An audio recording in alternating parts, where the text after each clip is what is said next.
Yo, you ever heard about that Burari Deaths thing? Bro, let me tell you, that case is wild. So Burari's this quiet, kinda boring area in Delhi. Nothing much ever happens there.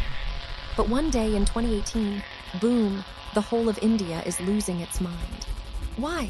Because 11 members of the same damn family were found dead, all hanging from the ceiling in their own house. I swear, it was like something out of a horror movie. The family's name? The Chundawats. 3 generations, grandma, kids, grandkids, all gone just like that. The way they were found, straight up disturbing. 10 of them hanging in a row in the hallway, blindfolded, hands tied, mouths taped. The grandmother, 77-year-old Narayan Devi, she was found in another room, lying dead with a rope tied to the almirah wardrobe. Looked like she was strangled. And get this, their bodies were positioned almost like the roots of a banyan tree, which becomes important later. But wait, just the night before all this madness, they were dancing, laughing, and throwing a big party for one of the grandkids who had just graduated. There are literal videos of them partying, smiling, absolutely no signs that anything was off. Their neighbor, Mr. Sharma, even said they were always peaceful, no fights, no weirdness. Everyone thought they were the perfect, happy family. So, what the hell happened? Here, where it gets spicy, the youngest son of the family, his name was Lalit. On the surface, he looked like a regular guy, ran a plywood shop, had a wife and kid. But deep down, this man had some serious trauma. Years ago, he had a bike accident that gave him brain injuries. Then, and this is insane, someone locked him in a shop and set IT on fire.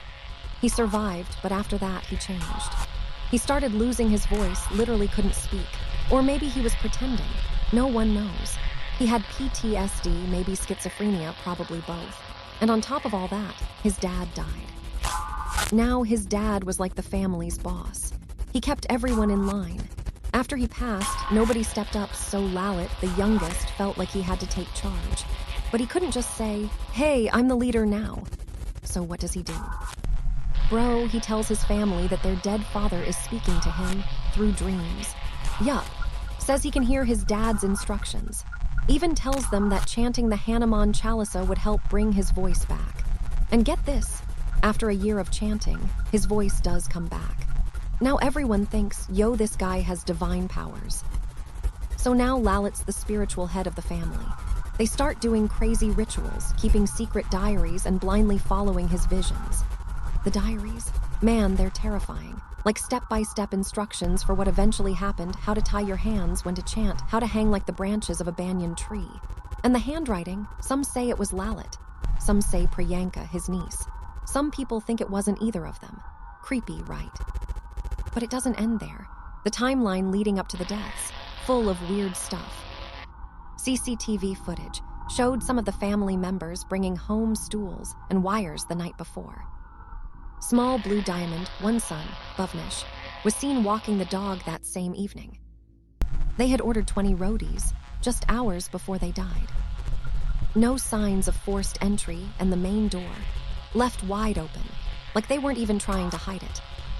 The youngest boys weren't allowed to bring friends over, like they were hiding something. And then, theories start flying. Some say it was a mass suicide, but with a twist. Lalit convinced the family that it was just a ritual, that they wouldn't die, that they'd be saved by their dad's spirit at the last minute. Maybe the others thought it was like a symbolic offering, like, we'll hang here for a bit and then get down. Others say Lalit and his wife Tina were the only ones who actually knew what was going to happen. Like, maybe they tied up the others one by one while everyone was chanting. They'd blindfold one, take them to the hall, tie them up, push the stool one by one, while the others were still chanting in another room. And maybe Lalit and Tina were the last to go. That's why people say their hands weren't tied like the others. But there's one big theory that never goes away, the 12th person theory. Some people think there was someone else, a guru or a cult leader, who manipulated Lalit and maybe even helped with the deaths. But think about it, how could one outsider manage 11 people, tie them all, hang them without anyone resisting? That's nuts. If there was a 12th person, they must have had help from someone inside the family. But here's the kicker, bro, nobody really knows what the hell happened. No suicide notes.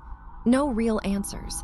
Just weird rituals, blind faith, trauma, and one of the most chilling family deaths India has ever seen.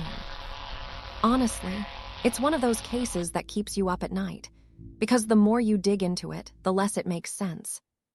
Anyway, bro, I'm just saying, if your cousin ever says his dead dad's talking to him in dreams, don't stick around for the ritual. Bro, what the hell?